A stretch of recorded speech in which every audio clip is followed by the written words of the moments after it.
I firmly believe that we learn more from our failures than we do our successes. In the beginning, my husband and I, we were small business owners. We actually had restaurants. Quite honestly, we thought everything was great until one day it wasn't. What happened is what I consider something that is just kind of what happens in life. And you're either prepared for it or you're not. And that's what we call life's gradually and then suddenlies. And what happened in Texas was a great crash. The Texas economy was built on oil and gas, savings and loans, and real estate, and they all basically crashed overnight. Now, we're young and naive. I don't even know what the word economy means, much less is it a good one, is it a bad one? My husband began to not want to sleep at night. He began to stress and worry about bankers that were calling. And what I would realize is we had to sell a business for $600,000 less than we owed against it. So literally, we woke up one morning $600,000 in debt. And that's kind of like trying to jump 2 feet high in a 10-foot hole. You just can't seem to figure out how to get out of it. What I always believe, though, is your greatest blessings come from your failures. For us, it was a great jumping off point to have us understand there's always lessons to learn in failures. And if you can learn those lessons, you can always go out and build a bigger, brighter future because you know things that you didn't know before. Being $600,000 in debt, honestly, was very scary. I always think when something like this happens and you're falling to the bottom, the problem is you don't know where the bottom is, right? And so you're panicked over, gosh, could we lose everything? Are we going to have a home?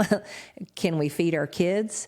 And so I remember the tension that failure caused in our home. Feeling those kind of feelings, the fears, anxiousness that happened, all the things that you felt became fuel later on for never wanting to be in that position again.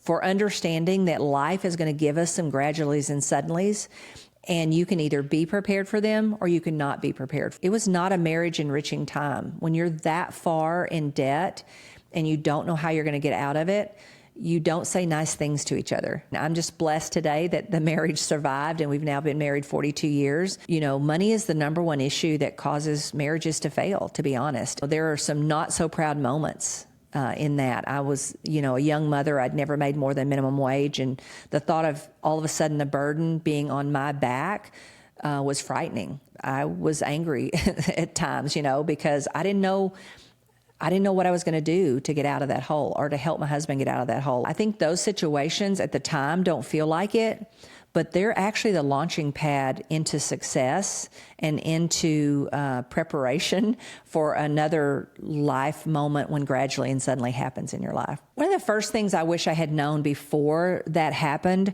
was that it was normal, that life is going to give you some graduallys and suddenlies, and that there are steps and things you can do to be prepared. One of the things I think we thought was money was flowing in from my husband's restaurants and nightclubs, and it would just keep flowing. There was never a moment when it wasn't going to flow. And that just wasn't true. So I wish I had known that you always have to prepare as if something in the economy or something in the market or something in your industry is going to change. If you can know that in advance, then you can take the proper steps to be ready for that so that it isn't as dramatic or it actually becomes an opportunity. Because in every bad thing that happens in the economy and the world, for some people, it's actually a great opportunity. And they can see that opportunity. But when you're so afraid of losing everything and you don't know how you're even going to survive, you're not looking for opportunity. You're just trying to climb out of this situation that you're in. One of the things I wish I had known when we were just small business owners running restaurants and nightclubs, I wish I had understood the difference between talent and non-talent. During those economic times, we wound up letting all of those businesses go. What I would do differently, we would keep those businesses running because we would understand that when you have a talented person running it, you've done certain things to set your business up in such a way that you can weather a storm, then you don't lose a business or shut it down. You just keep it going, and it's going to have good times and it's going to have bad times, but you're prepared for the bad. And you, like my grandmother used to say, make hay when the sun shines for when it's good. Understand that people are the key to any business. If I have the most talented people, I'm going to weather anything. The third lesson I learned is there's always an answer out there.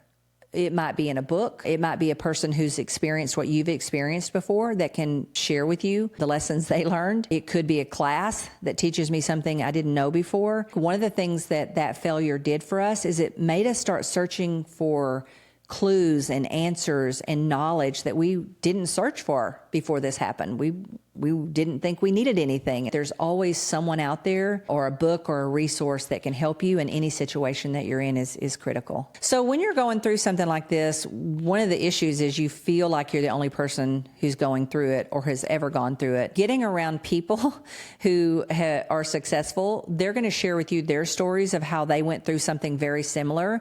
And part of what you're going to realize is, oh, okay, on the way to success are going to be some failures, and so I'm on the right path. I remember specifically when, a mentor or another business person would share with me, oh yeah, let me tell you when that happened to me, I'd feel better because I'd feel like, oh, okay, I'm not the only one. This is kind of part of the journey and the path to success is to have some failures along the way. And so here's someone that I can actually seek out, well, what did you do to get out of that situation or to change that situation? I think part of what happens when you have a failure like that is you do feel shame, you do feel guilt, you do feel like, I maybe did something wrong or, whatever. And so I think that's part of the reason you want to isolate yourself is because of the shame and the guilt that you feel. And I think fear makes people act in anger. They say when there's anger, there's always fear. And so part of your anger comes from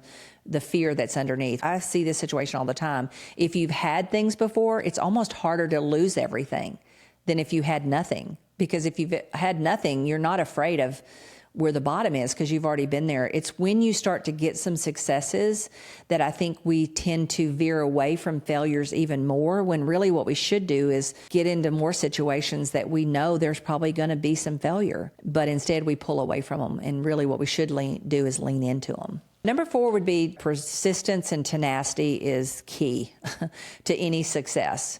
You just have to be willing to be determined and not give up. You're going to want to give up. I mean, there are going to be days when you think, I can't do this.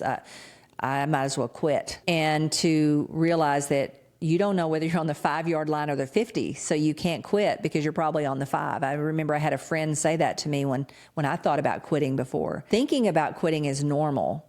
But what you have to do is lean into and be determined that you're not going to quit no matter what. If it's important, keep seeking the answers and seeking the people that can help you figure your way out of it. Asking yourself, am I on the 5-yard line or the 50 is important because we all know from watching sports that if you're on the 5-yard line, you're probably about to score. If you're on the 50, you may have a little more obstacles before you get to score. And so I think sometimes we want to quit when we're actually on the 5 because we think we're on the 50-yard line. And so number 5 is you should be growing. In other words, if you're not growing, you're moving backwards. And so what happened during our failures, we weren't growing at all. We were just living the lifestyle that we had at the time instead of really understanding that the world moves forward. We could have been reading books about money. We could have been reading books about investing. We could have already been reading books about success and failure, but we hadn't. So one of my greatest lessons during all of that is to always be learning and growing, reading people's books, finding mentors and coaches, finding processes and systems that you can follow. Having resources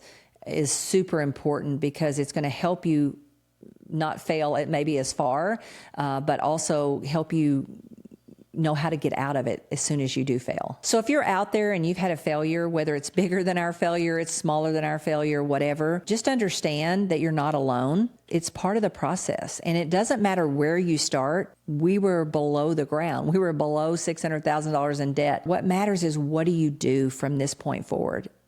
What are the actions you take? What are the ways that you learn and grow and become a different person than the person that got in that situation? If you're out there and you want help in attracting, developing, expanding your world, be sure and hit that subscribe button below, and we'd be glad to help you do that.